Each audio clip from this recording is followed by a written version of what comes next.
वेळेस गेलं वाटतं. Secretary, fellow Rotarians, friends, ladies and gentlemen, people, and more so with one friends. I first got to know Abhijit some 32 or 33 years ago when he came to my house with his parents and offering pedas for his spectacular success in the 10th standard examination. He was then introduced to me by my mother and father, saying that he is an outstanding student. It was further reinforced a couple of years later when Abhijit came back to us with more pedas, and he has for his success in the 12th standard examinations and his admission to the Government Medical College Mirrors. The subsequent years we became friends. We both stay in the stand area and would board the same bus from the Sangli bus stand to college and back. And nothing, ladies and gentlemen, has changed in the last 30 or so years. It still remains an outstanding personality. Dr. Abhijit graduated from the Government Medical College Mirrors and completed his post-graduation from the BMC College at Solapur. He has been a resident at the Tata Memorial Hospital in Bombay and Bridge Candy Hospital also in Bombay. He has also trained at the Indian Council of Medical Research, Mumbai, in immunohematology and in stem cells and bone marrow transplant at again Tata Memorial Hospital in Bombay. Currently, Dr. Abhijit is the head of Department Transfusion Medicine and Blood Bank at the Sri Siddhi Vinayak Cancer Hospital in Miraj. He has been a faculty, a guest speaker at several national, state and regional conferences in transfusion medicine, hematology and pathology. He is published in national journals and textbooks. And now I differ from the script given to me and I would add a couple of more points. Abhijit is an excellent photographer. I mean, you have got to see his photographs to understand how good he is at that field. He's an amateur photographer, but is great at it. Moreover, he's a cricketing enthusiast. And if my memory serves me correctly, Abhijit has invented a method which is a substitute or an alternative to the notorious Duckworth-Lewis formula. He had, I think, written to the Cricket Council about it, and he had once told me about it. It's a beautiful formula. Abhijit still remains a very humble man, and he has been a Rotarian in this club for the last 10 years, I think. Ladies and gentlemen, Abhijit Udgaonkar. Thanks for a very nice introduction, Samir. And he नुसती formal introduction नाही तर that introduction came from a very close friend for last 30 years. So it is really काय म्हणतो आपण मनाला आनंद देणारी होती. आणि एकच मिनिट.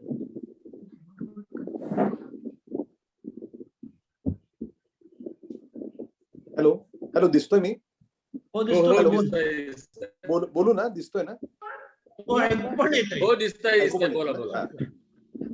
तर समीरने अतिशय नाईस इंट्रोडक्शन केली आणि ऍक्च्युली त्याच्या काही पॉइंट्स त्यांनी सांगितले. तर क्रिकेटचा जो पॉइंट होता तो क्रिकेट काउन्सिल ऑफ इंडियाला नाही, पण मी हर्ष बोगलेशी या विषयावर बोललो होतो आणि ते समीरला माहिती आहे सगळं. समीरला बऱ्याच गोष्टी माहिती आहेत, त्यांनी ती शेअर केली तुमच्याशी.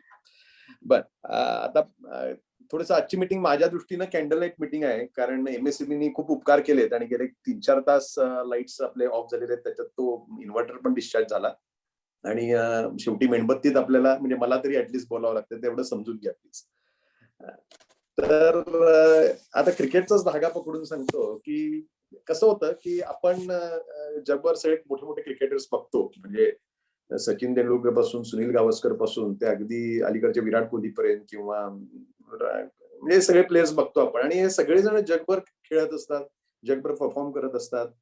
पण ह्या सगळ्यांना एक गोष्ट आवडते आणि ती करावीशी वाटत असते सारखी आणि व्हावीशी वाटत असते, ते म्हणजे त्यांना सेंचुरी किंवा 5 विकेट्स जे आपण म्हणतो ते त्यांच्या गावातच, त्यांच्या स्टेडियम मध्ये आणि त्यांच्या लोकांसमोरच करायचे असतात. आणि त्यामुळे सचिन तेंडुलकर तुम्ही बघितलं वर्ल्ड कप ज्यावेळेला मुंबईत जिंकला तेव्हा त्याच्या चेहऱ्यावर एवढा आनंद होता, तेवढा मला नाही वाटत बाकी कुठं झाला असता. आता मी त्यांच्याशी डायरेक्ट कम्पेअर करत नाही, पण थोडंसं तसंच माझं झालंय की गेले 10-15 वर्ष मी जवळजवळ समीर म्हणला त्याप्रमाणे वेगवेगळ्या IMA कॉन्फरन्सेसमध्ये, मेडिकल कॉलेजच्या कॉन्फरन्सेसमध्ये, वेगवेगळ्या सेमिनार्समध्ये, वेगवेगळ्या शहरांमध्ये मी ट्रान्सफ्युजन मेडिसिन या विषयावर व्याख्यानं दिली. त्यानंतर मी लखनौ, भोपाळ, दिल्ली, मुंबई अशा ठिकाणी नॅशनल कॉन्फरन्सेसमध्येही या विषयावर लेक्चर्स दिली आणि फॅकल्टी म्हणून गेलेलो होतो. त्यानंतर अगदी रिसेंटली टीव्ही आणि रेडिओवर पण चर्चासत्रात भाग घेतला. पण आज पहिल्यांदाच आपल्या रोटरी क्लब ऑफ सांगलीच्या प्लॅटफॉर्मवर आपल्या हॉलमध्ये, हा आता ऍक्च्युली झूमचा हॉल सोडून द्या, पण it is like our hall only. तर आपल्या हॉलमध्ये तिथं उभारून आपल्याला बोलण्यात आणि आपल्या लोकांसमोर, मित्रांसमोर जे चर्चा करण्यात जो आनंद मिळतो तो तसाच आनंद आहे. आणि त्यामुळे आज खूप खूप खूप खुश आहे मी त्या दृष्टीनं की आपल्यासमोर मला काहीतरी बोलता येतात, 2 शब्द बोलता येत आहेत. तर काय झालं, 4-5 दिवसांपूर्वी आपल्या अध्यक्षांचा मला फोन आला की अरे अभिजित, कोविडचं प्रमाण बरंच वाढलंय आणि लोकांना प्लाझ्मा लागतोय आणि खूप लोक कन्फ्युज आहेत की ही प्लाझ्मा थेरपी काय आहे, हे डोनर्स कसे पाहिजेत, काय करायचं, सगळ्यांना चक्रावून गेले आहेत आणि गोंधळून गेलेले आहेत. तर या विषयावर आपण जरा तू बोललास तर बरं होईल, आपण या गुरुवारी मीटिंग ठेवूया का? मी म्हटलं जरूर ठेवूया आपण. याच्यावर हा महत्वाचा आत्ताच्या दृष्टीनं टॉपिक महत्वाचा आहे आणि याच्यावर आपण सगळ्यांनी बोललो, सगळ्यांना इथनं नॉलेज झालं तर everybody will be at the benefit. तर त्यामुळे मी हो म्हणून सांगितलं आणि आज मी तुमच्यासमोर उभा किंवा बसून बोलतो म्हणा. मला त्यामुळे actually formal lecture, scientific lectures कशी असतात आमची, टिपिकल सायंटिफिक वर्ड्स वापरून थोडीशी त्याच्यात रिसर्च ऍक्टिव्हिटीचं प्रमाण जास्त असतं किंवा आपण पीपीटी म्हणजे पॉवर पॉईंट प्रेझेंटेशन करून ती सांगत असतो. पण मला असं वाटतं की हे लेक्चर नाहीये, हे आपण एकमेकांच्यात बसून केलेलं एक हितगुज आहे. त्यामुळं मी थोडंसं इनफॉर्मल वे मध्ये आपल्याशी डायरेक्ट सुसंवाद साधू इच्छितो. त्यामुळे मी पीपीटी सारखं प्रेझेंटेशन करत नाही, एक आपण गप्पा मारल्यासारखं मी आपल्याशी शेअर करू इच्छितो. आणि त्यामुळेच ह्या लेक्चर नंतर किंवा ह्या हितगुजानंतर आपण थोडंसं प्रश्नोत्तरांमध्ये आणखीन त्याचा समारोप करताना आपण प्रश्नोत्तर जास्त विचारू आणि त्यातनं आणि कुणाकुणाच्या शंका असतील त्या पूर्ण क्लिअर होतील असं मला वाटतंय. तर अशा प्रकारे आपण याचा पॅटर्न ठेवू. आणि ह्या विषय संपता मी आणखीन एका छोट्या विषयावर बोलणार आहे, ते म्हणजे वॅक्सिनेशन आणि ब्लड डोनेशन. ते त्यावेळेला मी त्याच्याबद्दल डिटेलमध्ये बोलतोच. तर आता मला वाटतं आपण सुरुवात करूया. तरी प्लाझ्मा थेरपी म्हणजे काय, तर ऍक्च्युली याचं मेडिकल नाव आहे कॉन्व्हॅलेसंट प्लाझ्मा थेरपी. कॉन्व्हॅलेसंट म्हणजे काय की ज्या वेळेला एखादा रुग्ण आजारातनं बरा होत असतो त्याला आपण कॉन्व्हॅलेसंट म्हणतो आणि त्यातनं मिळवलेला प्लाझ्मा म्हणजे कॉन्व्हॅलेसंट प्लाझ्मा किंवा कॉन्व्हॅलेसंट प्लाझ्मा थेरपी. तर याचा इतिहास थोडासा बघू. साधारण 1890 साली पहिल्यांदा एक प्रकारचं हे कॉन्व्हॅलेसंट प्लाझ्मा थेरपीचा वापर डिप्थेरियाच्या पेशंटमध्ये केला गेला आणि त्यावेळेला ज्या डॉक्टरनी हे केलेलं होतं त्याला नोबेल प्राइज सुद्धा मिळालं होतं. पण पुढे काय झालं, मम्स मिझल्स मध्ये वापर होत होता, थोडाफार प्रमाणात होता हा काय, कारण ह्याला टेक्नॉलॉजी एवढी आता जशी टेक्नॉलॉजी आपल्याकडे अवेलेबल आहे तशी त्यावेळेला नव्हती. त्यामुळे त्याचे कॉम्प्लिकेशन, साईड इफेक्ट्स खूप जास्त होते. त्यामुळे म्हणावी तशी त्यांनी प्रगती केली नाही आणि पुढे जसं वॅक्सिनेशन आलं तसं हे जरा बाजूला पडलं. अगदी अलीकडे आपण जर बघितलं तर इबोला व्हायरस किंवा मर्स नावाचा एक व्हायरस आला की दे वर ऑल्सो डेडली. पण आपलं नशीब चांगलं होतं की कोविड एवढे ते इन्फेक्टिव्ह नव्हते आणि तिथल्या तिथं साथी आटोक्यात आला. त्यामध्ये या थोड्याशा कॉन्व्हॅलेसंट प्लाझ्मा थेरपीचा वापर केला गेला आणि काही वर्षांनी म्हणजे 2019 साली कोविडने आपल्याला गाठलं, 20 साली तर पुरती वाट लागली आणि अजूनही चालूच आहे.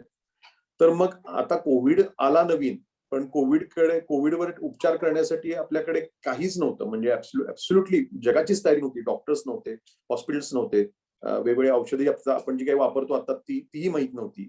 आणि त्यामुळं ह्या सगळ्या लोकांनी खूप कष्ट सुरू केले. डॉक्टर्सनी कष्ट घ्यायला सुरुवात केली, हॉस्पिटल्सनी नवीन हॉस्पिटल्सचे वॉर्ड्स तयार केले, फार्मा कंपनीने वेगवेगळे औषधं बाजारात आणण्याचा प्रयत्न केला, गव्हर्नमेंट वेगवेगळे प्रयत्न करत होतं, ऍडमिनिस्ट्रेशन त्यांच्या परीनं काही करत होतं. आणि हे करता करता आपल्याला आणखीन एक गोष्ट सुचली की का नाही आपण कॉन्व्हॅलेसंट प्लाझ्मा थेरपीचा वापर करून बघू. त्यामुळं ही कॉन्व्हॅलेसंट प्लाझ्मा थेरपी सुरू झाली. ऍक्च्युली हे काय आहे की आपण सगळेच जाणतो की प्रतिकार शक्ती जी आपल्याकडे असती हा या व्हायरसेसना, बॅक्टेरियाना मारण्याचा सगळ्यात मोठा मार्ग, लढा द्यायचा सगळ्यात मोठा मार्ग असतो. तरी प्रतिकारशक्ती कशी वाढवायची, ही जर आपण वाढवली तर आपण याच्याशी लढा देऊ शकतो का? बरं, आपण वाचतो विटॅमिन्स घ्यायची, डाएट चांगलं करायचं म्हणजे आपली प्रतिकारशक्ती वाढती. ते आपण जनरल सेन्स मध्ये बोलतो तेव्हा ठीक आहे, पण एखादा स्पेसिफिक एवढा मोठा व्हायरस जो मानव जातीला संपवायला आलेला आहे त्याच्याशी लढा देताना अशी प्रतिकारशक्ती नक्कीच पुरेशी नाही. मग आता काय करायचं? प्रतिकारशक्ती 2 प्रकारे तयार होते, ऍक्टिव्ह इम्युनिटी आणि पॅसिव्ह इम्युनिटी.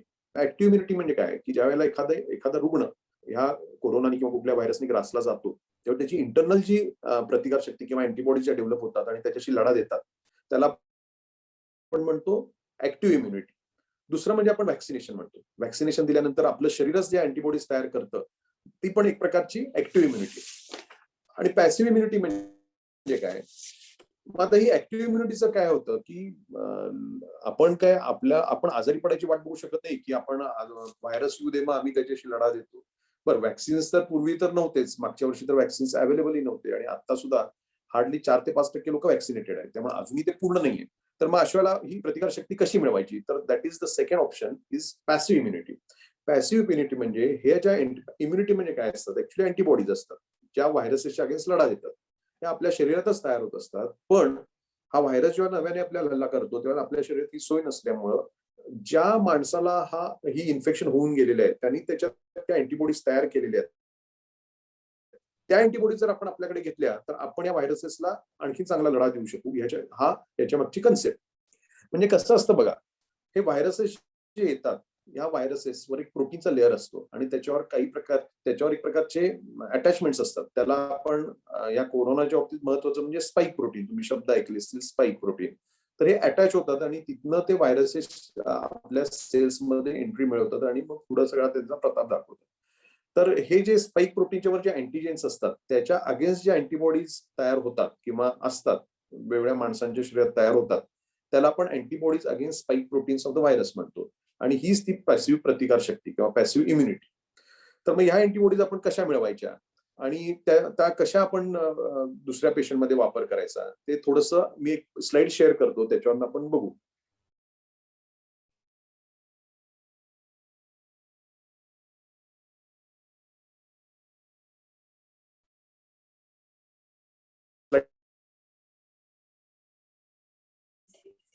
दिसतीये ना? तर हा पहिल्यांदा जे आपल्याला दिसतंय ते आपले सार्स म्हणजे कोविडचे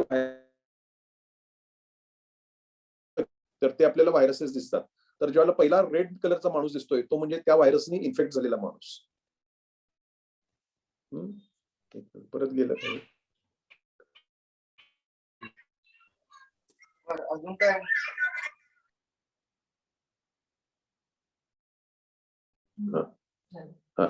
तर हा रेड कलरनी जो माणूस दिसतोय तो म्हणजे त्या व्हायरसने इन्फेक्ट झालेला आजारी माणूस. त्यानंतर काय होतं, ह्या माणसामध्ये प्रतिकारशक्ती तयार होती, म्हणजेच या अँटीजेन्सच्या अगेन्स्ट अँटीबॉडीज तयार होतात आणि त्या अँटीजेन्सच्या म्हणजे व्हायरसच्या अगेन्स्ट लढा देतात, युद्ध करतात आणि त्यात विजयी होतात आणि तो पेशंट रुग्ण बरा होतो. परत तो रुग्ण बरा झालेला रुग्ण आपल्याला दिसतो तो म्हणजे ग्रीन पर्सन, ग्रीन माणूस जो दिसतो हिरव्या रंगाचा, तो म्हणजे बरा झालेला माणूस. मग आता ह्या ज्या अँटीबॉडीज आहेत ह्या त्याच्या शरीरात आहेत ऑलरेडी तयार झालेल्या. मग ह्या आपण अँटीबॉडीज घ्यायच्या, त्या त्याच्या रक्तात असतात. बरं, रक्त म्हणजे तरी काय असतं? रक्त म्हणजे वेगवेगळे घटक त्याच्यामध्ये असतात. काही लाल पेशी असतात, पांढऱ्या पेशी असतात, प्लेटलेट्स असतात आणि हे सगळं सस्पेंड करण्यासाठी प्लाझ्मा असतो. म्हणजेच तुम्ही जर प्लाझ्माची बॅग कधी बघितली असेल तर ती प्लाझ्माची बॅग कशी दिसते, ती लाल नाही दिसत, ती पिवळी दिसते, कारण त्यातल्या लाल पेशी बाजूला केलेल्या असतात, पांढऱ्या पेशी बाजूला केलेल्या असतात आणि त्यात तो फक्त प्लाझ्मा असतो आणि त्या प्लाझ्मामध्ये त्या अँटीबॉडीज तरंगत असतात. तर तो प्लाझ्मा आपण मिळवायचा म्हणजे त्यातनं आपल्याला अँटीबॉडीज मिळतात आणि असा जो प्लाझ्मा आपण जो मिळवलेला असतो तो आपण नवीन रुग्णाला द्यायचा की ज्याला ह्याची गरज आहे आणि त्या रुग्णात आपण तो प्लाझ्मा दिल्यानंतर त्या बाहेरून आलेल्या अँटीबॉडीज त्या रुग्णाला मदत करतात आणि त्याच्यात ज्या तयार झालेल्या अँटीबॉडीज असतात त्या आणि आलेल्या अँटीबॉडीज हे दोन्ही मिळून त्या नवीन आलेल्या व्हायरसेसला, त्याला इन्फेक्ट केलेल्या व्हायरसेसला किंवा त्या अँटीजेन्सच्या लढाई करतात, युद्ध करतात आणि त्यांना ते जिंकण्यास मदत करतात, म्हणजेच रुग्ण बरा होतो. ही पूर्ण कन्सेप्ट अशी त्याची आहे की व्हायरस आल्यापासून कसं अँटीबॉडीज तयार होतात आणि अँटीबॉडीजचा वापर करून आपण दुसऱ्या रुग्णाला कसा त्याचा फायदा करून द्यायचा, ही याच्या मागची कन्सेप्ट. तर आता हे झालं अँटीबॉडीज. अँटीबॉडीज मिळवण्यासाठी आपल्याला काय करायला लागणार, आपल्याला अँटीबॉडीज मिळवायला आपल्याला करावं लागणार प्लाझ्मा घ्यावा लागणार. तो प्लाझ्मा घ्यायचा कसा, तर त्याचं एक अफेरेसिस नावाचं प्रोसिजर असतं, हे आपल्याला दिसेल इथं. हे मिरज मेडिकलमध्ये हे पहिलंच प्रोसिजर आपल्या भागात झालेलं, त्याचा हा फोटो आहे. आणि हे जे मशीन आहे हे आमच्या सिद्धिविनायक कॅन्सर हॉस्पिटलनी त्यावेळेला मदत म्हणून त्यांना दिलेलं मशीन होतं, ते हे मशीन आहे. तर ही पहिली प्रोसिजर आपल्या भागात झालेली सांगली मिरजेमध्ये ही प्लाझ्मा थेरपीची. तर हा डोनर आहे आणि असं ब्लड त्या डोनर पासून या मशीनकडे जातं आणि त्यातनं आपण तो प्लाझ्मा फक्त बाजूला केला जातो. आता मला असं वाटतं की आपल्या भागात डेंग्यूच्या साथी गेले 10-15 वर्ष येत आहेत, त्यामुळे प्लेटलेट फेरेसिस किंवा मोठ्या प्रमाणावर प्लेटलेटचं कसं डोनेशन चालतंय आपल्या सगळ्यांना माहिती आहे. सेम कन्सेप्ट ह्याच्या मागच आहे, म्हणजे ह्याच्यामध्ये भरपूर ब्लड हे त्या मशीनकडे जातं, त्यातनं पाहिजे ते घटक आपण रिटेन करतो आणि बाकीचे रिटेन परत डोनरला परत जातात. प्लेटलेट फेरेसिस मध्ये आपण प्लेटलेट रिटेन करतो, कारण आपल्याला प्लेटलेट हवे असतात, बाकीचे घटक आपण डोनरला परत देतो. तर या सिच्युएशन मध्ये आपण प्लाझ्मा रिटेन करतो, पण जो आपल्याला पाहिजे असतो, आणि बाकीचे घटक त्या परत रुग्ण म्हणजे पूर्वीचा रुग्ण, आत्ताचा डोनर, त्याला परत दिले जातात. आणि असा हा प्लाझ्मा म्हणजे कॉन्व्हॅलेसंट प्लाझ्मा. आणि ही अशी प्रोसिजर साधारण 1 तासाची प्रोसिजर असते, आणि तशी पूर्ण सेफ प्रोसिजर आहे. जर डॉक्टरांनी व्यवस्थित आधी चेक केलं असेल तर it is very safe procedure. तर ही झाली प्रोसिजर. तर आता आपण पुढे जाऊया. तर आता हा जो डोनर तुम्ही बघितला, हा कोणी करू शकतं का हो? कुठलाही डोनर म्हणजे कुठलाही व्यक्ती कोविड मधनं बरी झाली की जाऊन तो डोनेशन करू शकतो का या कोविड बॉडीच्या अँटीबॉडीसाठी? तर नाही, त्याला काही डोनर एलिजिबिलिटी. पहिलं म्हणजे तो 18 ते 65 या वयोगटातला पाहिजे, कारण तो देण्यास सक्षम असायला पाहिजे अशा प्रोसिजरसाठी. त्याचं वजन हे 50 किलोच्या वर असलं पाहिजे. हे डोनेशन पुरुष आणि ज्यांना मूल झालेलं नाही, किंवा आपण नलीपॅरस वुमन म्हणतो, हे लोक हे डोनेशन करू शकतात. आता इथं जरा खिच आहे. काही स्त्री मुक्तीचे लोक म्हणतील की ते पुरुषच का, आणि मग बायकाच आहेत तर सगळ्याच बायकांना का नाही? आमचे कोणतरी आहे 35 वर्षाची स्त्री आहे आणि ती द्यायला तयार आहे, तिला कोविड होऊन गेला आणि तुम्ही तिचं घेत नाही म्हणजे काय? असे फोन येतात. हे का घेत नाही तुम्ही अशा लोकांचं? तर त्याचं एक्सप्लेनेशन असं आहे की कसं होतं, ज्या वेळेला एखाद्या स्त्रीला मूल होतं, तर ते मूल व्हायच्या आधी जेव्हा तिच्या ते पोटात असतं त्यावेळेला फिटोमॅटर्नल सर्क्युलेशन जे चालत असतं, म्हणजे बाळ आणि तिचं जे ब्लडचं सर्क्युलेशन चालू असतं, त्याच्यात काय होतं, बाळातले काही व्हाईट ब्लड सेल्स किंवा ल्युकोसाइट्स, पांढऱ्या पेशी, या आईच्या रक्त ब्लड सर्क्युलेशन मध्ये जात असतात. आणि तुम्हाला सांगतो, हे सगळं जे आपण चर्चा करतो मगासपासून, इम्युनिटी फार मोठी गोष्ट आहे मेडिकल फील्डमध्ये. आता आपल्याला थोडं थोडं कळायला लागलं याचं इम्पॅक्ट काय आहेत आणि याचा उपयोग काय आहे ते. तर इम्युनिटीचा इथं पण एक रोल येतो. काय असतं, ही जी प्रतिकारशक्ती आपली मोठी जी देवानी देणगी दिलेली आहे, त्याचा उपयोग आणि काही वेळेला त्याचा तोटा पण असा होतो की ह्या ज्या ल्युकोसाइट्स असतात बाळाच्या, त्याच्यावर जे अँटीजेन्स असतात, प्रत्येकावर अँटीजेन्स असतात. आपल्या लाल पेशींवर अँटीजेन असतात, ज्यामुळे ग्रुप तयार होतात. पांढऱ्या पेशींवर अँटीजेन्स असतात, त्या व्हायरसवर पण अँटीजेन्स असतात. हे तुमच्या लक्षात आलं असेल की किती गोष्टींवर अँटीजेन्स असतात. तर इथं काय होतं, ह्या पांढऱ्या पेशींवर जे अँटीजेन्स असतात त्या मदरच्या सर्क्युलेशन मध्ये गेल्यामुळे होतं काय, आता ती मदर त्याच्या अगेन्स्ट अँटीबॉडीज तयार करते. पण तुम्ही काय म्हणाला, ते बाळाचंच आहे ना तिच्या, मग कसं काय? काय होतं, त्या बाळाला निम्मे जीन्स आलेले असतात वडिलांकडून, आणि वडिलांचं आणि आईचं काही रक्ताचं नातं नसतं. त्यामुळं त्या ल्युकोसाइट्स मध्ये पडू शकतो, आणि ह्या ल्युकोसाइटच्या अगेन्स्ट जे अँटीबॉडीज तयार होण्याची प्रोसेस भरपूर मोठ्या प्रमाणात होऊ शकते. म्हणजे तुम्हाला अगदी थोडक्यात सांगायचं झालं तर रिसर्च मध्ये असं दिसून आलंय अँटीबॉडीज सगळ्याच प्लाझ्मामध्ये असतात अशा प्रकारच्या ग्लुकोसाइडच्या अगेन्स्ट असलेल्या सुद्धा. आपण प्रमाण जर आपण बघितलं तर पुरुषांमध्ये, किंवा ज्या स्त्रियांना आतापर्यंत मूल झालेलं नाही किंवा अबॉर्शन झालं नाही, अशा कुमारी स्त्रियांमध्ये जर बघितलं तर त्या हार्डली 5% पर्यंत असतं HLA, म्हणजे ह्युमन ल्युकोसाइड अँटीजनच्या अगेन्स्ट अँटीबॉडीज. आणि ज्यांना मूल झालेलं असतं त्यांना 50% 80% अँटीबॉडीज एवढ्या पटीत तयार झालेल्या असतात. तर ह्या अँटीबॉडीज आपल्याला फार धोकादायक ठरू शकतात. कारण काय होतं की ज्या वेळेला हा प्लाझ्मा आपण या कोविडच्या रुग्णांना देतो, हे घडत असतं कुठल्याही पेशंटमध्ये, पण कोविडच्या पेशंटमध्ये का जास्त धोकादायक आहे ते सांगतो. तर ह्याच्यात एक कॉम्प्लिकेशन काय असतं, या प्लाझ्मामध्ये या ज्या अँटीबॉडीज असतात त्याचं एक मेजर कॉम्प्लिकेशन आहे, ते म्हणजे transfusion related acute lung injury. म्हणजे ट्रान्सफ्युजन, ह्या अँटीबॉडीजमुळे झालेल्या ट्रान्सफ्युजनमुळे लंगला पोचणारा धोका, फुफ्फुसांना पोचणारा धोका. तर हा धोका ह्या अशा ट्रान्सफ्युजन बरोबर बऱ्यापैकी असोसिएटेड असतो, कुठल्याही प्लाझ्मा ट्रान्सफ्युजन बरोबर. आणि ते जर आपण कोविडच्या बाबतीत बघितलं आणि तो जर त्याला झाला, तर त्याला आधीच त्याचे लंग खराब झालेले आहेत, आणि त्यात तुम्ही प्लाझ्मा देऊन त्याचे लंग्स आणखीन खराब केले, तर त्याला तुम्ही वाचवू तर शकतच नाही, पण त्याला वाचवणं अवघड जाईल. बरोबर आहे.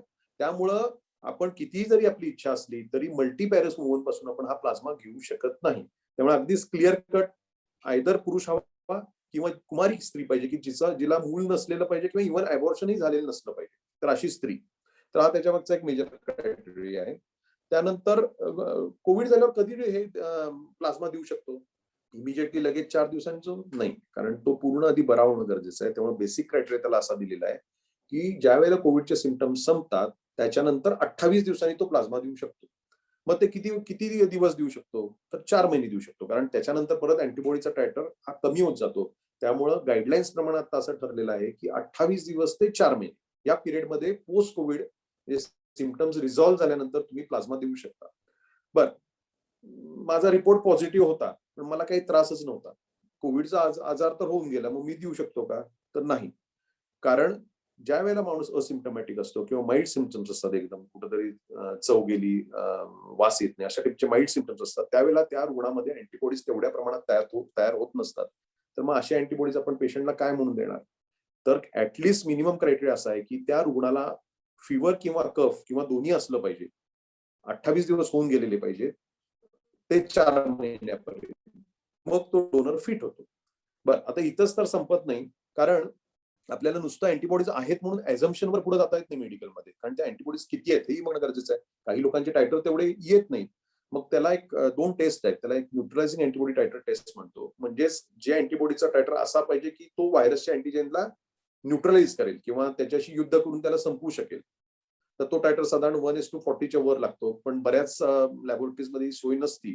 त्यामुळे आणखीन एक प्रकारची अँटीबॉडीज बघितली जाते, IgG अँटीबॉडीज, ती म्हणजे स्पाइक प्रोटीनच्या अगेन्स्ट असते ती अँटीबॉडीज. त्याचा टायटर 1:680च्या वर लागतो. आणि आता काय झालं, पूर्वी अवेलेबल नव्हतं, मागच्या वर्षी एवढं व्यवस्थित अवेलेबल नव्हतं किट्स, म्हणजे जे एलायझा किंवा केम्युनिन जे किट्स आता मार्केटमध्ये येत आहेत, त्यांनी त्याचे व्यवस्थित स्टडी करून त्याच्या पॅरल मध्ये काही टायटरचे आकडे फायनल केले. तर त्याच्यावर जर टायटर असेल तर तो डोनर फिट होतो. परत एकदा आणखीन एक गोष्ट राहिली, एबीओ कॉम्पॅटिबिलिटी. आता हा काय प्रकार आहे? आपण म्हणतो की सेम ग्रुपचाच प्लाझ्मा पाहिजे, पण काही वेळेला डॉक्टर म्हणतात ओ ग्रुप आहे पेशंटचा, मी बी ग्रुप दिला तरी चालेल. हे काय कन्फ्युजिंग आहे, हे असं कसं? कधी म्हणतात सेम ग्रुप पाहिजे, कधी म्हणतात कुठलाही ग्रुप चालेल. मग आम्ही करायचं काय? रुग्णाचे नातेवाईक आधीच चक्रावून गेलेले असतात, त्यांना सांगणं पण अवघड होतं काय करायचं. तर त्याचं कारण असं आहे, इथेही परत अँटीजन अँटीबॉडीचाच विषय परत आला, तिसऱ्यांदा आला आता, कारण इथं रेड ब्लड सेल्सचा प्रश्न येतो. रेड ब्लड सेल्सवर पण अँटीजेन्स असतात, जे आपण ग्रुप्स म्हणतो, आपण ज्याला ब्लड ग्रुप म्हणतो, ते म्हणजे रेड ब्लड सेलवरचे अँटीजेन्स असतात. माझा जर समजा ए अँटीजन माझ्याकडे असेल आरबीसीस वर, तर मी ए ग्रुप, बी असेल तर बी, ए आणि बी दोन्ही असेल तर ए बी, आणि माझ्याकडे कुठलंच अँटीजन नसेल तर ओ ग्रुप. बर, आता मी ओ ग्रुप आहे, माझ्याकडे कुठलंच अँटीजन नाही, तर मग अशा वेळेला आपली शरीर काय करतं, ए आणि बीच्या अगेन्स्ट अँटीबॉडीज तयारच करून ठेवलेल्या असतात शरीराने ऑलरेडी. त्यामुळे माझ्या शरीरात ए आणि बीच्या दोन्ही अँटीबॉडीज असतात. माझा ग्रुप समजा एबी आहे, तर माझ्याकडे दोन्ही अँटीजेन्स आहेत. तर माझं शरीराने देवानी अशी तयारी हे केलेली असतं की मी कुठल्याही प्रकारच्या अँटीबॉडीज माझ्या शरीरात असूच शकत नाही. त्यामुळे माझ्याकडे कुठलेही ए किंवा बीच्या अँटीबॉडीज नसतात. तर मग ह्या शास्त्राचा आधार घेऊन आपल्याला असं दिसून आलं की आपण एबी ग्रुपचा प्लाझ्मा हा कुणालाही देऊ शकतो, कारण त्याच्यामध्ये कुठल्याही प्रकारच्या अँटीबॉडीज नसतात. आणि ओ ग्रुपचा जर रुग्ण असेल तर त्याच्यामध्ये कुठलंही अँटीजन नसल्यामुळं जरी अँटीबॉडीज असतात, आरबीसीच्या अँटीबॉडीज असतील, तरी कुठल्याही ग्रुपचा प्लाझ्मा त्याला चालू शकतो. थोडक्यात सांगायचं म्हणजे ए ला ए किंवा एबी ग्रुप, बी ला बी किंवा एबी ग्रुप, ओ ला सगळे ग्रुप आणि एबी ला फक्त एबी ग्रुप, अशा प्रकारचे प्लाझ्मा चालू शकतात. आता मी परत एन्युमरेट करतो शॉर्ट मध्ये. That donor should be between the age of 18 to 65 years. He should be weighing more than 50 kg. The plasma should be ABU compatible. The donor, that donor who was previously patient has to be recovered from the corona 28 days to 4 months before, and he should be having at least fever or cough. And then titer has to be judged by the doctors in the blood bank, that they will see that. Plus बाकीच्या काही taste असतात, त्याला ऑफिसला फिटनेससाठी त्याचे स्वतःचे platelet count किती आहे, त्याचं हिमोग्लोबिन किती आहे, बाकी टोटल ल्युकोसाइट काउंट किती आहे, सिरम प्रोटीन्स किती आहेत, आणि बाकीचे जे आपण ब्लड डोनेशनचे जे क्रायटेरिया बघतो ते सगळे अप्लाय होतात. तर हे सगळे प्लस प्लाझ्माचे हे ऍडिशनल क्रायटेरिया, हे सगळ्यामध्ये फिट झाला तरच तो डोनर फिट होतो. म्हणजे तुम्हाला कळलं असेल, it is not that easy to select a plasma donor. हे खूप वाटतं तेवढं सोपं नाहीये, हे प्रॅक्टिकली खूप डिफिकल्ट आहे. तर आपल्याला जे फोन येतात ना सारखे, आता मला तर रोज 5-6 फोन येत असतात की हे पाहिजे, त्याला ते पाहिजे, तो डोनर फिट झाला नाही. ते फोन येतात त्याचं कारण हेच आहे, कारण इझिली डोनर्स अवेलेबल होऊ शकत नाहीत किंवा झाले तर ते फिट होत नाही. That is the reason. मग आता पुढं काय, आता हे प्लाझ्मा तर आपण घेतला, समजा डोनर फिट झाला, आपण प्लाझ्मा मिळवला, आता आपण पेशंटला देणार आहे. कुठल्या पेशंटला द्यायचा? कोविडचे तर असंख्य पेशंट असतात. आपण तर रोज सांगली जिल्ह्यातच बघतो की आपण हजारो पेशंट येतात, म्हणजे सगळ्यांना प्लाझ्मा देतात का? नाही. तर प्लाझ्मा कुठल्या पेशंटमध्ये द्यायचं हेच एक शास्त्र आहे. हा प्लाझ्मा हा मॉडरेट डिसीज मध्ये दिला जातो, म्हणजे अगदी अर्ली फेज मध्ये पण नाही,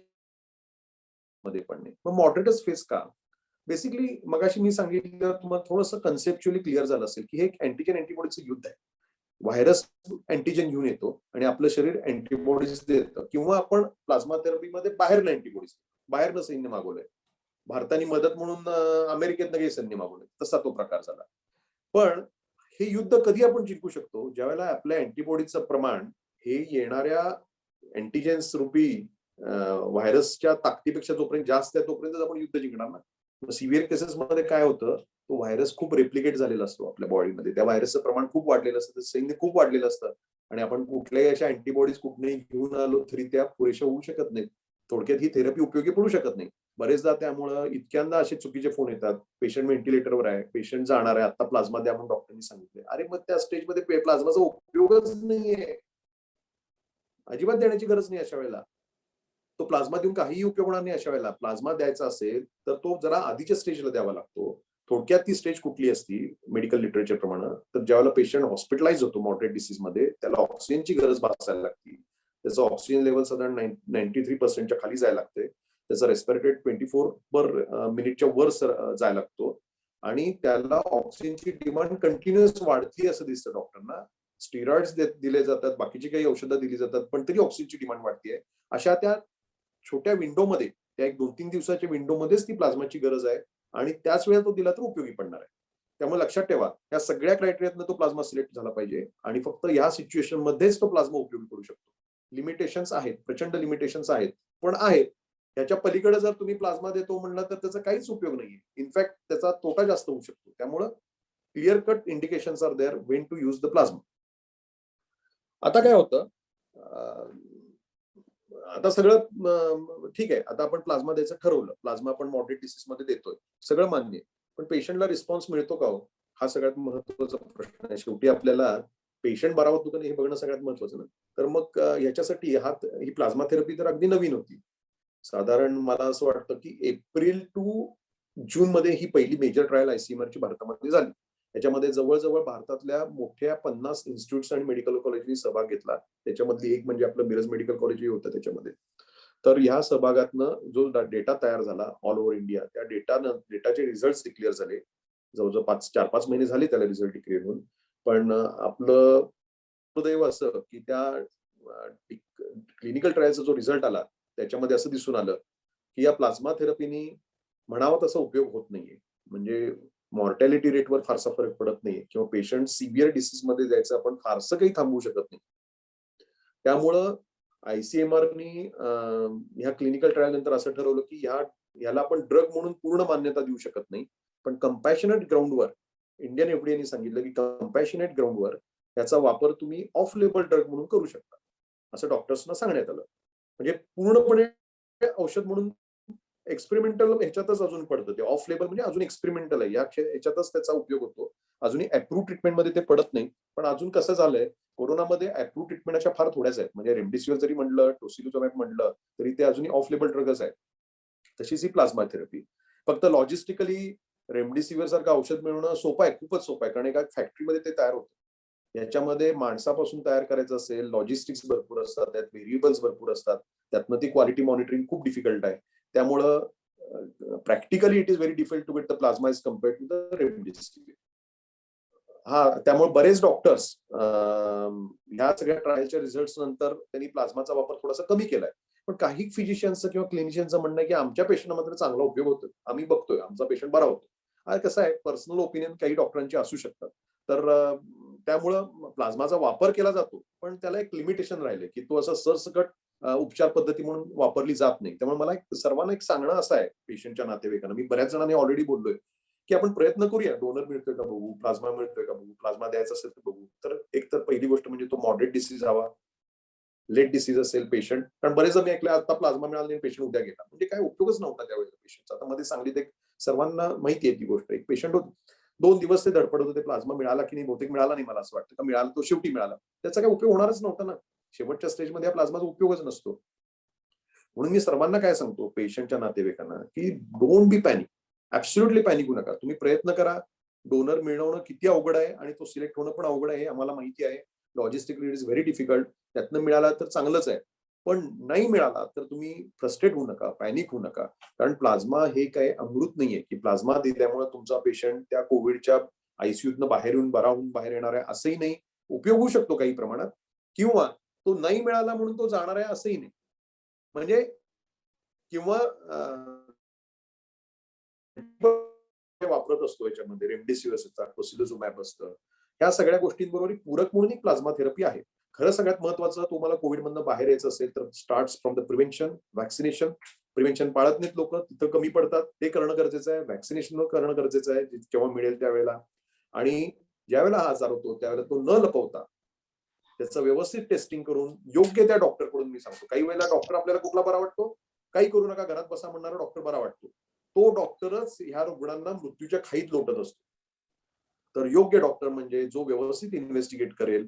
होम ट्रीटमेंटच घ्यायची सुरुवातीला, आपल्याला बाकी काही करायचं नाही, होम ट्रीटमेंटच घ्यायची आहे, पण ती मॉनिटर होणं गरजेचं आहे. योग्य लॅबोरेटरी टेस्ट होणं गरजेचं आहे, त्याच्याप्रमाणे ट्रीटमेंट प्रोटोकॉल बसवणं गरजेचं आहे. ऑक्सिजन सॅच्युएशन चेक करणं, पल्स ऑक्सिमीटर, हे फार गरजेचं आहे. या गोष्टी खूप महत्वाच्या आहेत, या आपल्या हातातही आहेत. एवढं केलं तर 95% रुग्ण त्यातनं बरे होणार आहे. प्लाझ्मा थेरपी देऊन आपल्याला 95% पण रिझल्ट मिळणार नाही, कुठल्याही औषधांनी मिळणार नाही, या सपोर्टिव्ह ट्रीटमेंटनीच आपल्याला मिळणार आहे. त्या आयसीयू मध्ये जी सपोर्टिव्ह ट्रीटमेंट असते तीच आपल्याला वाचवत असते. शेवटी आपलं शरीर आणि व्हायरस हेच युद्ध करत असतं, पण ज्यावेळेला ते डॅमेज होत असतं ना या युद्धात, ते बघण्याचं काम, ते थांबवण्याचं आणि त्याच्यावर उपचार करण्याचं काम डॉक्टर आणि औषधं करत असतात. त्यामुळं मला परत एकदा सांगायचं आहे, पॅनिक होऊ नका, प्लाझ्मा मिळत नाही म्हणून. त्यापेक्षा जास्त लक्ष द्या प्रिव्हेन्शन, व्हॅक्सिनेशन आणि रिपोर्टिंग टू द डॉक्टर. तर हे झालं आपण प्लाझ्मा थेरपी बद्दल शॉर्ट मध्ये आपण बघितलं. तर आता तुम्ही म्हणाल की मग आता काय आपल्या इथं, आपल्या भागात काय सोय आहे, की कुठं जाऊन आम्हाला समजा जर डोनेट करायचं तर काय करायचं. तर याची थोडक्यात सांगतो की मगाशीच मी बोललो की एप्रिल ते जून मध्ये ट्रायल स्टार्ट झाली आपल्या भागात. तर जून मध्ये पहिल्यांदा आपल्याकडे प्लाझ्मा थेरपीचं पहिलं प्रोसिजर मिरज मेडिकल कॉलेजमध्ये झालं. आणि आम्ही त्याच्यात इन्व्हॉल्ड असे होतो की पहिल्यांदा जेव्हा ते करायचं ठरलं त्यावेळी आपल्या जिल्हाधिकाऱ्यांच्या अध्यक्षतेखाली सिव्हिल सर्जन, आमच्या सांगली सिद्धिविनायक कॅन्सर हॉस्पिटलचे एक्झिक्युटिव्ह डायरेक्टर डॉक्टर शिशिर गोसावी सर, आपलेच मेंबर, आणि मिरज मेडिकल कॉलेजचे डीन आणि तिथले काही डॉक्टर्स, अशी आमची कलेक्टर ऑफिसमध्ये मीटिंग, महत्वाची मीटिंग झाली. आणि त्यात असं ठरलं की हे आपल्याला आपल्या भागात सुरू करायचं आहे, पण ते गव्हर्नमेंट सेटअप मध्ये सुरू करायचं आहे. आणि गव्हर्नमेंट सेटअप मध्ये कुठलीही व्यवस्था नसल्यामुळे त्यांना जी काही गरज लागेल ती आम्ही त्यांना प्रोव्हाइड करणं, असं त्या ह्याच्या अग्रीमेंटमध्ये ठरलं. आणि आमच्या कामाचा खोळंबा होत असताना सुद्धा समाजकारासाठी आमच्या हॉस्पिटलने, शिशी सरांनी ठरवलं की आपण ते मशीन आपण त्यांना देऊया. आणि ते जे मशीन दिसतं ते आमच्या हॉस्पिटलचं मशीन आहे. आणि त्यांना जी एक्सपर्टाईज लागणार होती, कारण त्यांना कशाचाच अनुभव नव्हता, त्या डॉक्टर्सनाही त्यावेळेला काही अनुभव नव्हता, तो एक्सपर्टाईज द्यायचं मी ठरवलं. आणि कलेक्टर ऑफिसमध्ये असं ठरलं की त्यांना जी काही बाकी टेक्नॉलॉजी म्हणजे मेडिकल ट्रान्सफ्यू मेडिसिन सायन्सेस मधली जी मदत करायची ती सगळी करा. त्याप्रमाणे आम्ही त्यांना ती मदत द्यायला सुरुवात केली. आमचा काही स्टाफ पण सुरुवातीला पाठवून त्यांना मदतीला ट्रेनिंगला दिला. आणि ते प्लाझ्मा थेरपी आपल्याकडे सुरू झाली. काही काळानंतर ते त्या ट्रेन झाले, त्यांचं ते आता पूर्णपणे व्यवस्थित सगळं पुढे चालू झालं.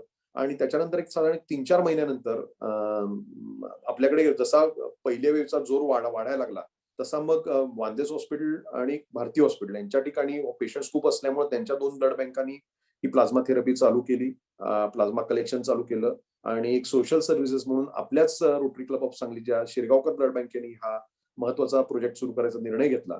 आणि अशा प्रकारे ऍट प्रेझेंट सांगलीमध्ये, मिरजेमध्ये, जिल्ह्यामध्ये आपल्याला जर का प्लाझ्मा मिळायचा असेल, आपल्या पेशंटसाठी पाहिजे, हवा असेल, तर आपण Miraj medical college, Wanless hospital, Bharati hospital यांच्या ब्लड बँक्स आणि शिरगावकर ब्लड बँक मध्ये आपण विचारणा करू शकता.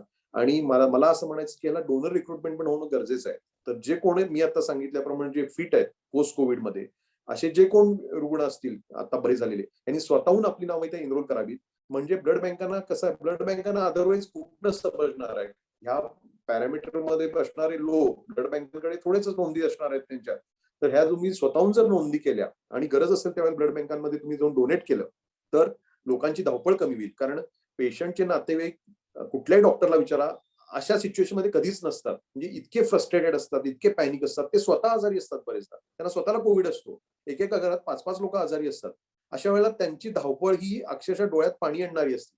तर अशा वेळेला त्यांना डोनर हुडकणं किंवा डोनर मिळवणं ही फार अवघड गोष्ट आहे. त्यामुळं डोनर रिक्रुटमेंट हा फार महत्वाचा फॅक्टर आहे. आणि त्यामुळे अशा लोकांनी जे यातनं आपण डोनर कोविडचे रुग्ण म्हणून आपण जे बरे झालेलो आणि आपण कोविड वॉरियर म्हणून काम करायचं आहे, अशाने स्वतःहून जाऊन या ब्लड बँकांमध्ये आपलं इन्व्हॉल्वमेंट करावं, की जेणेकरून हे प्लाझ्मा थेरपीसाठी लागणारा प्लाझ्मा कम्पॅरेटिव्हली इझी. तर ही माझी याच्याबद्दलची एक तुम्हाला रिक्वेस्ट होती, आवाहन होतं म्हणा.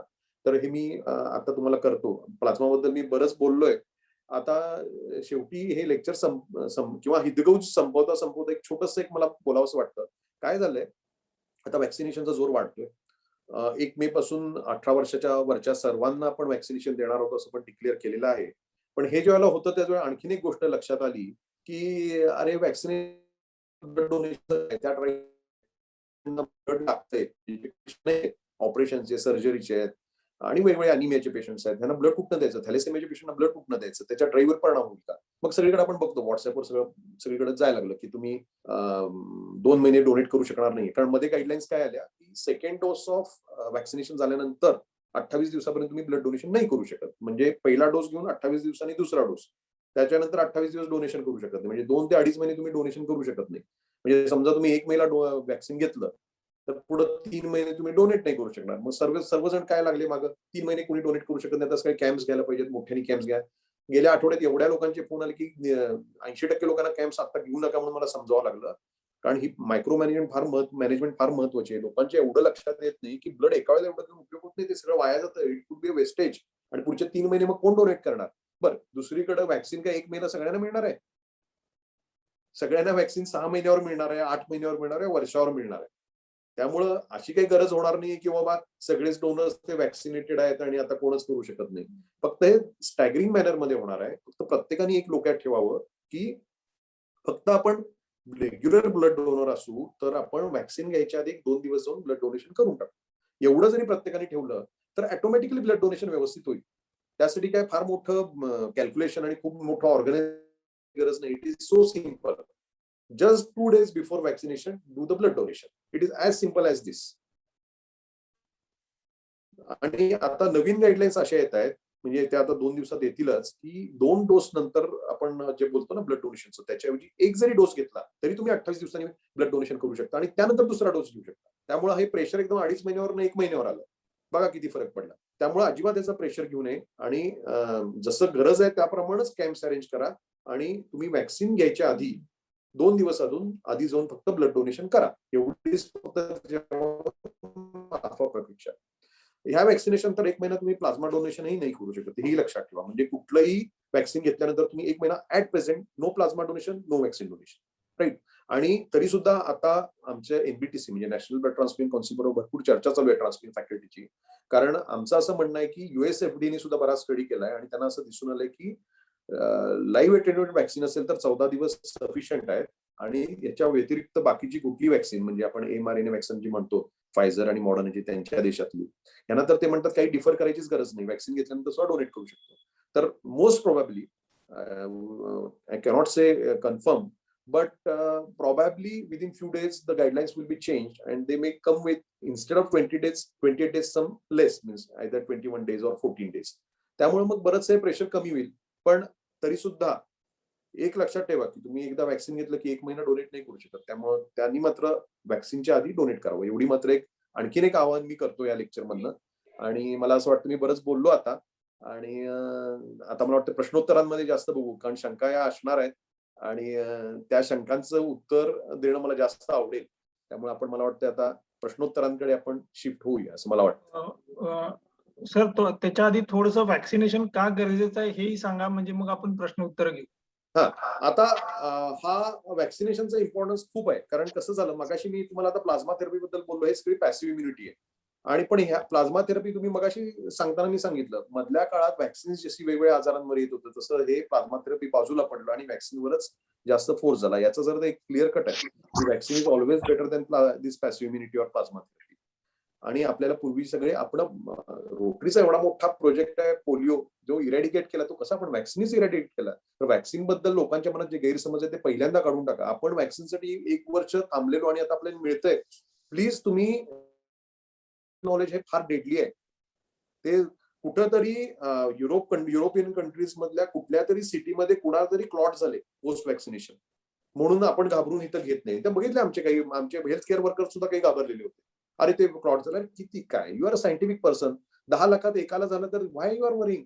कोविड किती जणांना होणार आहे? रोज शेजारचा माणूस आजारी पडतो आणि 100 पैकी 10 माणसं 5 माणसं आयसीयूत जातात. त्याचं प्रमाण किती मोठं आहे. कुठली रिस्क तुम्ही घेणार आहे? मेडिसिन मध्ये, मेडिकल प्रॅक्टिस मध्ये ऑलवेज बेनिफिट हे वेव करायला लागतात. ऍडव्हान्टेजेस डिसएडव्हान्टेजेस सगळ्याचेच असतात. वॅक्सिन हे बेस्ट आहे. त्याच्या क्लिनिकल ट्रायल्समध्ये बऱ्यापैकी एफिकसी दिसलेली आहे. म्हणजे आपल्याकडचं आता फायझर मॉडर्नाचं मी बोलत नाही, कारण ते आपल्याकडे नाहीये, पण कोविशिल्डला त्यांनी साधारण 70% एफिकसी सांगितलेली. याचा अर्थ हे वॅक्सिन घेतल्यानंतर 70% लोकांना कोविड होणार नाही. 30% लोकांना कोविड होऊ शकतो. इव्हन 2 डोस नंतर. आपण ऐकतो का त्याला वॅक्सिन घेतलं तरी झालं. अरे पण त्याला वॅक्सिन नंतर झालं, पण पुढं काय झालं त्याचं ऐकलं का कधी तुम्ही? त्याचं काहीच झालेलं नसतं पुढं. त्याला फक्त सर्दी, थोडासा कणकण, ताप येतो, कुणाला तर काहीच होत नाही. ते नुसतेच पॉझिटिव्ह होतात आणि बरे होऊन जातात. त्यांना कधी ऑक्सिजन त्यांचा ड्रॉप होत नाही, त्यांना हॉस्पिटलायझेशन लागत नाही. हे ट्रायलमध्ये पण दिसून आलंय की 70% बरे झाले. 70% लोकांना झालं नाही कोविड पोस्ट वॅक्सिनेशन. 30% लोकांना झालं. पण मधल्या एकाही माणसाला हॉस्पिटलमध्ये सुद्धा ऍडमिट करायची पाळी नाही आली ट्रायल्स मध्ये. हे झालं ट्रायल मध्ये. तुम्ही म्हणाल ट्रायल मध्ये होतं, प्रत्यक्षात काय? प्रत्यक्षात तर आता तुम्ही आपल्या कुठल्याही टास्क फोर्सच्या डॉक्टरना विचारा, सांगलीतल्या विचारा, मुंबईतल्या विचारा, टीव्हीवर ऐका, सांगलीतल्या कुठल्याही टास्क फोर्सच्या डॉक्टरना विचारा. आपल्याकडे आयसीयू मध्ये आता जी काही माणसं ऍडमिट आहेत याच्यामध्ये यंग पण आहेत आणि ओल्ड पण आहेत. जी ओल्ड लोक आहेत म्हणजे वयस्कर लोक आहेत, पण ज्यांचे वॅक्सिनचे व्यवस्थित डोस झाले, अक्षरशः 3-4 दिवसात डिस्चार्ज होतात. छान ठणठणीत होतात. त्यांना फक्त काही कोमॉर्बिडिटीसाठी ऍडमिट केलेलं असतं, ते बरे होतात आणि बाहेर येतात. आणि काही यंग लोक, म्हणजे आपल्याला फार दुःख होतंय सांगताना, अगदी 35, 25, 30 लोक आहेत, ती काही वॅक्सिनेटेड नाही आहेत, त्यांच्यामध्ये व्हायरल डोस जास्त आहे, they are getting into complication. तर असं दिसून आलंय की वॅक्सिन दिल्यानंतर बऱ्यापैकी तुम्हाला सिरियस कोविड होतच नाही. झाला तर माइल्ड कोविड होतो की ज्याचा तुम्हाला काहीही त्रास होत नाही. त्यामुळं माझं सगळ्यांना आवाहन आहे की जसं आता मी ब्लडच्या आणि याच्याबद्दल बोललो, तसं वॅक्सिन सर्वांनी ज्या वेळेला मिळेल तेव्हा घेऊन टाकायला पाहिजे. मनात कुठलीही गोष्ट ठेवू नका. 18 वर्षाच्या वरच्या सर्वांनी आधी वॅक्सिन घ्यायला पाहिजे, जेवढं जमेल तेवढं. हे अगदी मनापासून सांगतोय आणि याचे कुठेही साईड इफेक्ट्स नाही आहेत. म्हणजे मी तर पहिल्या आठवड्यातच वॅक्सिन घेतलं इथं आल्यापासून. म्हणजे 16 जानेवारीला भारतात लॉन्च झालं, मी तर 20 जानेवारीला 21 जानेवारीलाच घेतलं. आणि मी बऱ्याच लोकांना ऑलरेडी पण कन्व्हिन्स केलेलं आहे वॅक्सिन घ्या. आमच्या हॉस्पिटलमधल्या ऑलमोस्ट 100% लोकांनी वॅक्सिन घेतलेलं आहे. आणि जे 4-5 लोक रिसेंटली पॉझिटिव्ह आले ते नॉन वॅक्सिनेटेड होते. याच्यावरनं तुम्ही अंदाज बांधा की वॅक्सिनचा उपयोग किती होतोय. प्रचंड उपयोग होतोय. डॉक्टर्स या मागच्या पहिल्या साथीमध्ये किती डॉक्टर्स पॉझिटिव्ह होत होते तुमच्या माहितीतले, म्हणजे तुम्हाला माहित नसणारे कोण कोण पॉझिटिव्ह होते, निगेटिव्ह, पण ऑलमोस्ट 50% होते. आणि या साथीमध्ये डॉक्टर कोण पॉझिटिव्ह नाहीच आहेत, कारण सगळे वॅक्सिनेटेड आहेत. हेल्थ केअर वर्कर्स वॅक्सिनेटेड आहे, स्टाफ वॅक्सिनेटेड आहे. त्यामुळं तुम्हाला ज्या वेळेला चान्स मिळेल, ज्या वेळेला, म्हणजे चान्स म्हणजे आता काय चान्स म्हणायची पाळी, कारण डिमांड सप्लाय रेशो मध्ये आता रिक्वायरमेंट खूपच वाढली आहे, तेवढा सप्लाय होत नाहीये. पण जर का तुम्हाला चान्स मिळेल तर लवकरात लवकर तुम्ही वॅक्सिन घ्या. कुठलाही विचार करू नका. Vaccine is very important. It is definitely going to save you and खूप लोकांचे ज्यावेळेला होतील त्यावेळेला it will save the nation. त्यामुळं वॅक्सिन घेणं हे प्रत्येकाचं कर्तव्य आहे.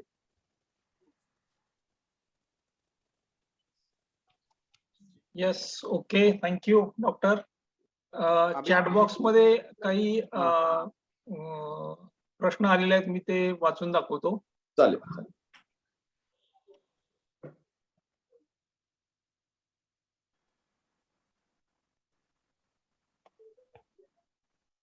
रणधीर पटवर्धनांनी विचारलाय, how much is skill of technician plays the role in safe plasma transfusion or for donor. म्हणजे त्या टेक्निशियनचा कितपत रोल आहे स्किल? नाही, आता हे कसं आहे, हे स्किल सांगतो तुम्हाला. आता plasma transfusion it is as simple as the blood transfusion. लक्षात आलं? ते कसं असतं, साधारण आपण एका वेळेला एका डोनर पासून साधारण 400 to 500 ml प्लाझ्मा गोळा करतो एका प्रोसिजर मध्ये. त्याच्यात 2 मध्ये डिवाइड करतो, म्हणजे 200 ml चे 2 बॅग्स तयार होतात. आणि एका पेशंटला 200 ml देतो, त्याला गरज लागली तर दुसऱ्या दिवशी पण 200 ml देतो, गरज लागली तर तिसऱ्या दिवशी 200 ml देतो. पण हे जे 200 ml देतो हे अक्षरशः एका बॅग मध्ये असतं. It is like a blood transfusion. त्यामुळे त्यात काही स्किलचा प्रश्न येत नाही ऍब्सोल्युटली. आता तुम्ही स्किल म्हणाल प्लाझ्मा कलेक्शनच्या वेळेला असतं का? तर प्लाझ्मा कलेक्शनच्या वेळेला टेक्निशियनच्या स्किलपेक्षा हे सगळं मशीन मॉनिटर्ड असतं. फक्त कुठं प्रॉब्लेम होऊ नये ना हे बघणं गरजेचं असतं. तर टेक्निशियन तेवढं बघत असतो आणि त्या डॉक्टरनी तेवढं, जर डॉक्टरच्या सुपरविजन खाली हे सगळं होत असतं प्लाझ्मा कलेक्शन. त्या डॉक्टरांनी जर व्यवस्थित मॉनिटर केलं असेल तर तसं काही त्याच्यामध्ये काही प्रॉब्लेम याचं फारसं कारण नाही. पण हे मॉनिटरिंग व्यवस्थित लागतं. यील्ड वगैरे त्याचा जो प्रॉपर देणं, त्याचं वेट आणि याच्यानंतर ते कॅल्क्युलेशन्स असतात ती व्यवस्थित करावी लागतात. पण हे काय आपण सर्जरी सारखं स्किल म्हणू शकत नाही, बाबा ती कोणाची तरी चूक झाली आणि काय आलंच नाही त्याच्यात, असे जनरली होत नाही. चूक कुठं होऊ शकते, सुरुवातीच्या डोनर सिलेक्शन मध्ये चूक होऊ शकते, आणि तिथं चूक झाली तर मात्र ते आपण सगळं कलेक्ट करू पण त्यात अँटीबॉडीजच नाहीत असं असेल तर मग काहीच उपयोग नाही त्याचा. त्यामुळं प्रोटोकॉलमध्ये केलं तर फार स्किलचा प्रॉब्लेम येईल असं मला वाटत नाही. तसं स्किल सगळ्याच क्षेत्रात लागतं थोड्या प्रमाणाचं, सिन्सिअरिटी सगळीकडेच लागते. पण if you are following proper protocol under proper observation of a knowledgeable doctor, then generally there won't be any problem in that.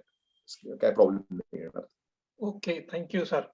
आता दुसरा प्रश्न आहे किशोर लुलांचा, की एखाद्या डोनरला डोनेट करायचं आहे, तर त्याच्या काय काय टेस्ट करावे लागतात आणि त्याचा साधारण खर्च किती असतो?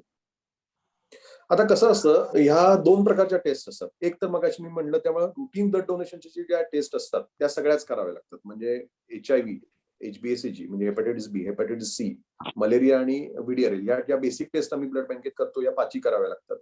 पण त्याचा वेगळा चार्ज केला जात नाही, कारण that is included in to the your total charges. त्यामुळे त्याचा वेगळा खर्च असा काय डोनरला सांगितला जात नाही.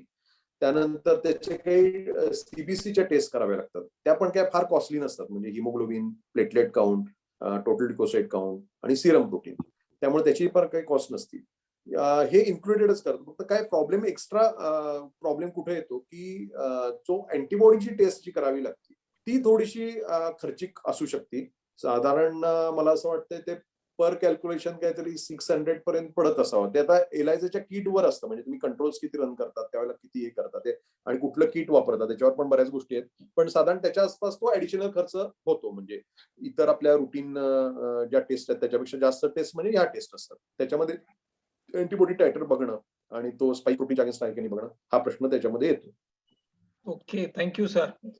गिरीश चितळेंचा प्रश्न आहे, काय फ्रिक्वेन्सीनं आपल्याला प्लाझ्मा डोनेट करता येईल आणि किती वेळा करता येईल? हा, तर हा प्लाझ्मा हा ऍक्च्युली पाण्यासारखाच असतो. तसं म्हणलं तर तुम्ही पाणी पिलं की त्याचं व्हॉल्यूम ऍडजस्ट होतं.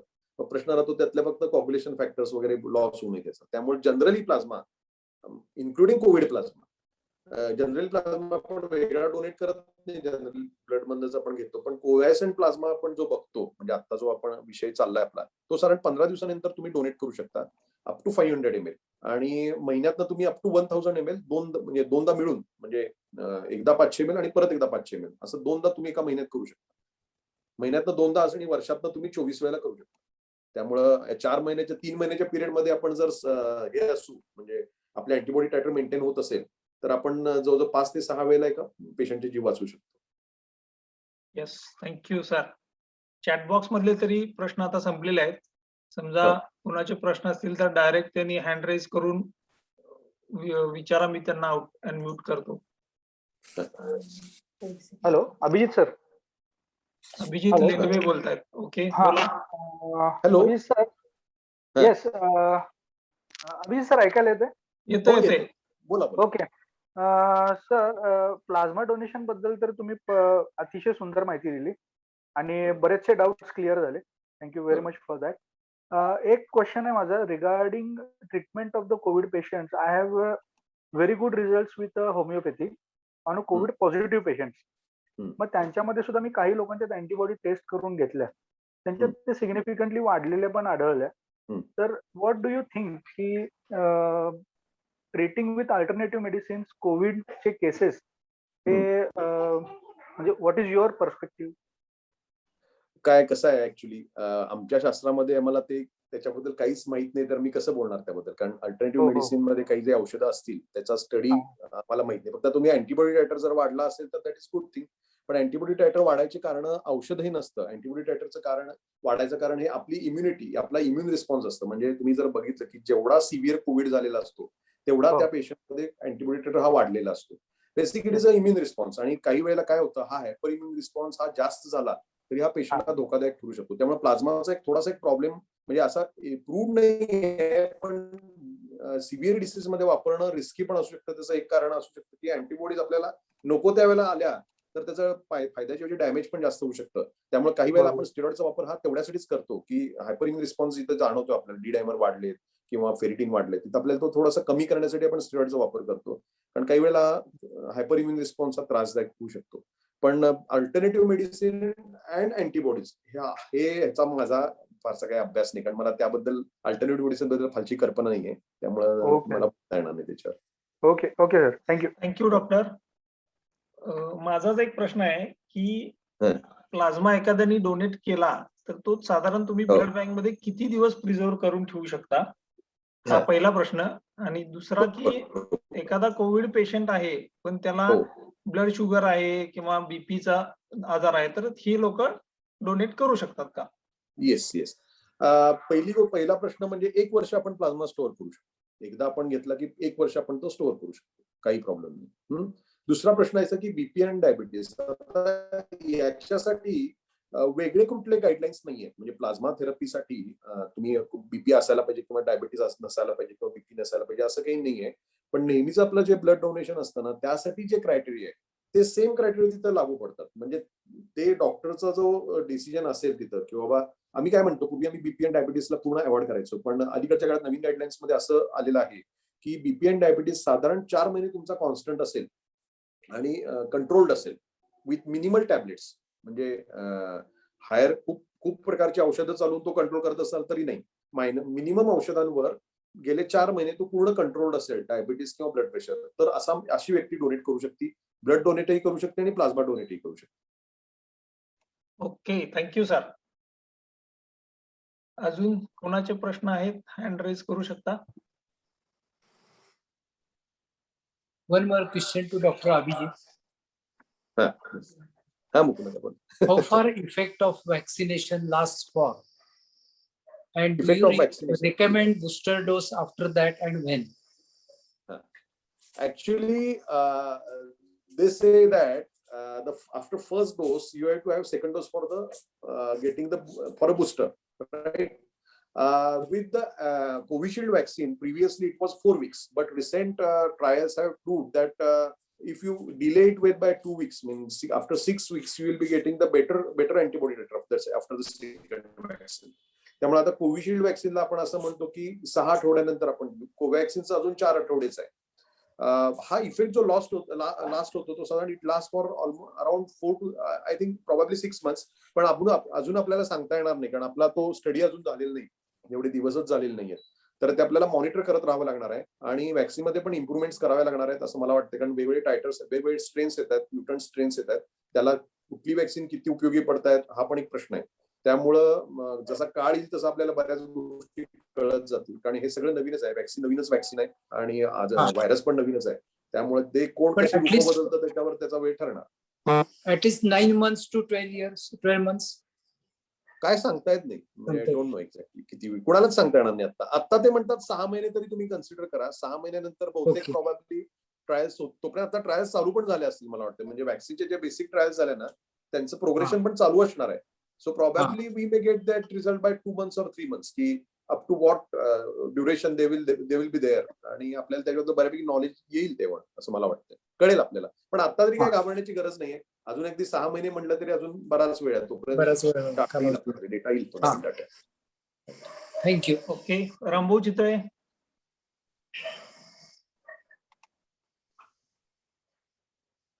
अनम्यूट करा.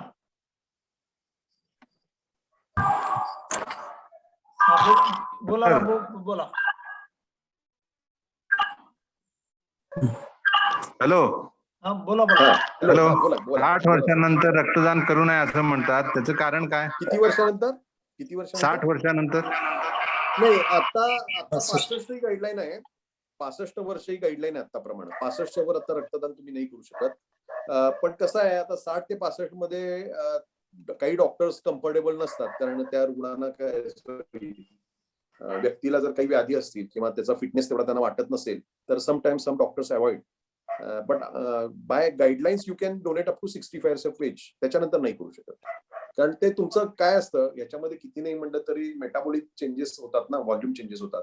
तुम्ही ऍडल्ट एज मध्ये, म्हणजे सिनियर सिटीजन्स मध्ये 65-70 एज मध्ये जर ते व्यवस्थित बॉडी मेंटेन नाही करू शकली, तर काही वेळेला ब्लड प्रेशर मधले चेंजेस वगैरे होऊ शकतात. कोणाला चक्कर येणं किंवा शॉक मध्ये जाणं, अशा गोष्टी होऊ शकतात. So that's why the guidelines are there. पूर्वी 60 वर्षच होतं, आता त्यांनी 65 पर्यंत वाढवलेलं आहे. डॉक्टर दिलीप पटवर्धन यांचा चॅट बॉक्स मध्ये आहे question. How many mutations are there? Will this vaccine be equally effective? There are more than 30 mutations आणि त्यांना असं कळलं की सप्टेंबर मध्ये नवीन वॅक्सिन येणार आहे. अच्छा, असू शकेल, पॉसिबिलिटीज आहेत, कारण म्युटेशन्स हे होतच राहतात ना, आणि त्यांचं व्हॅक्सिनच्या research is on going. It is a dynamic process. Basically it is dynamic process. आता तुम्हीच बघा ना, कोविशिल्डला आम्ही ज्यावेळेला व्हॅक्सिन घेतलं त्यावेळेस सांगितलं 4 आठवड्यांनी घ्यायला पाहिजे, आणि आता म्हणतात ते 6 वीक्स घ्या, एफिकसी जास्त वाटतं. So this would be going on definitely. September मध्ये येऊ शकेल, शक्यता असू शकते. Okay, next question please.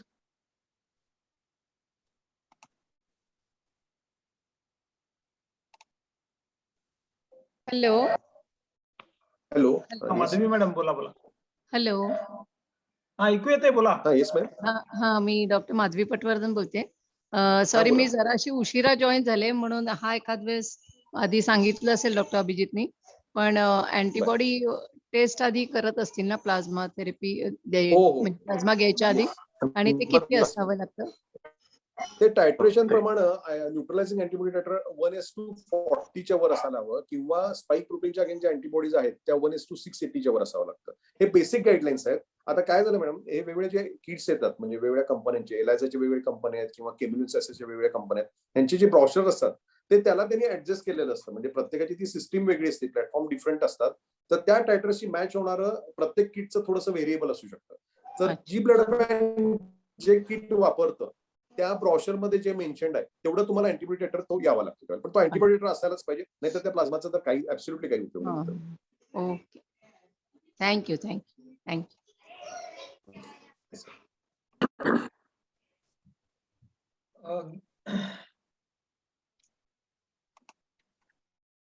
बहुतेक काय कोणाचा हँड रेज तर नाही आहे. शंका संपल्या. शंका संपल्या नाही. तुम्ही माहितीच एवढी छान आणि सविस्तर सांगितली ना, तेव्हा कोणाच्या शंकाच उरलेल्या नाही आहेत. खरंय खरंय. छान इन्फॉर्मेशन छान मिळाली. Thank you.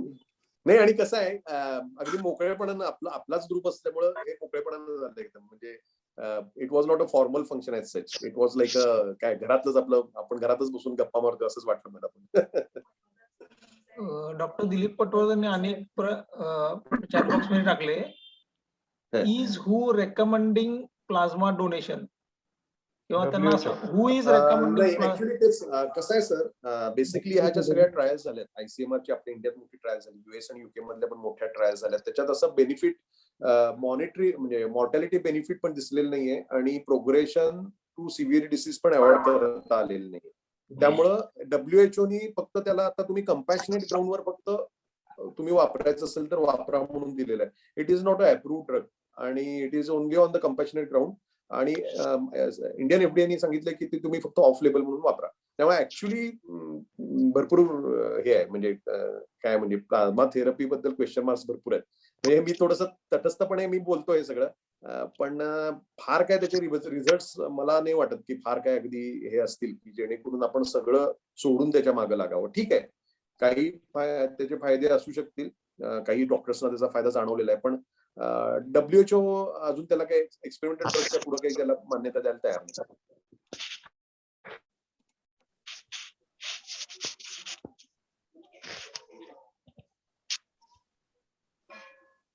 Doctor Suhas Joshi unmute झालाय, तुम्हाला विचारायचं आहे काय? काय नाही, मी अगदी छानपणे ऐकतोय. म्हणजे मी आणि अभिजित ह्या विषयावर गेली 6 महिने चर्चा करतोय. म्हणजे आपल्याकडे पहिल्यांदा कोविडचा जो कार्यक्रम झाला त्यावेळेपासून मागच्या 15 दिवसापूर्वी IIM मध्ये मी आणि अभिजितनं 4 डॉक्टरांची एक CME म्हणजे कंटिन्यूड मेडिकल एज्युकेशन आम्ही पटवर्धन मॅडमने आम्ही अरेंज केली होती. तो जवळजवळ 3.5 तास चाललेला कार्यक्रम होता. 3 तास तरी पक्का चालला होता.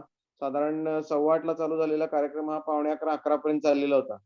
आणि ह्या सगळ्या गोष्टींची चर्चा मी अभिजित आम्ही नेहमी करतच असतोय. बेसिकली सगळ्यांनीच हे सांगितलेलं आहे की प्लाझ्मा थेरपी ही मॅजिक ड्रग नाही, आणि त्याच्यासाठी नातेवाईकांना पळायला लावू नका. नातेवाईकांना फक्त एवढं सांगा की तुमच्या पेशंटचं डायग्नोसिस लवकर करा, आणि जरा जरी ऑक्सिजन फॉल होत असेल तर पेशंटला लवकर आणा. आणि त्याचा स्कोर 15-16 झालेला असेल तर याचा अर्थ त्याच्या फुफ्फुसाच्या भिंतींच्या मध्ये रक्ताच्या गुठळ्या चालू झालेल्या आहेत, आणि तुमचा पेशंट क्रिटिकल झालेला आहे. ऑलरेडी अँटीजेन अँटीबॉडी कॉम्प्लेक्सेस तुमच्या लंगच्या अल्वेओलाच्या वॉलमध्ये जाऊन बसलेली आहेत, आणि तिथनं ऑक्सिजन ट्रान्सपोर्ट हवेतनं रक्ताकडे जायचा बंद झालेला आहे. अशा केसमध्ये प्लाझ्मा थेरपीचा शून्य उपयोग आहे. त्याच्यामुळं आटापिटा करून प्लाझ्मा आणायला लावून रेमडेसिवीर आणायला लावून काही उपयोग होत नाही. जे अभिजितनं सांगितलं, व्हायरस तुमच्या शरीरात गेला की बरोबर 2 दिवसानंतर ताप येतो. 2 दिवसानंतर ताप आलेल्या दिवशी किंवा दुसऱ्या दिवशी तुम्ही जर RT-PCR किंवा रॅपिड अँटिजेन करून घेतली, स्पेसिफिकली RT-PCR करा, तर त्या 2-3 दिवसात व्हायरस प्रॉलिफरेट होत असतो. आणि व्हायरस प्रॉलिफरेट होत असताना अजून आपल्या शरीरात त्याची संख्या लिमिटेड असताना प्लाझ्मा उपयोगात येतो. किंवा थोडंसं त्याच्या पुढे जाऊन जास्त प्रॉलिफरेट झाला आणि साधारण एक स्कोअर तुमचा 5, 6, 7 पर्यंत आहे, तोपर्यंत नाही रेमडेसिवीर दिलं तर चालतंय. 8, 9, 10 पासून 14 पर्यंत रेमडेसिवीर काम करू शकते. पुन्हा रेमडेसिवीर सुद्धा गॅरंटीनं काम करेल याची खात्री नाही.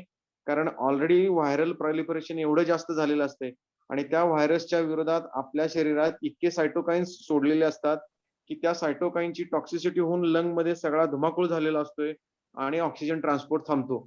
त्याच्यामुळं रेमडेसिवीर किंवा प्लाझ्मा थेरपी ही काही जादूची कांडी नव्हे. अर्ली डिटेक्शन, अर्ली डायग्नोसिस आणि त्याच्यावर भले तुम्ही फॅबिप्लीच्या गोळ्या खावा, पण त्या डे 1 पासून खावा. डे 1 पासून फॅबिप्लीच्या गोळ्या जरी खाल्ल्या तरी व्हायरल प्रॉलिफरेशन कमी होतं. आयरोमेक्टिनच्या गोळ्या 3 दिवस देतात, त्याने व्हायरल प्रॉलिफरेशन कमी होतं.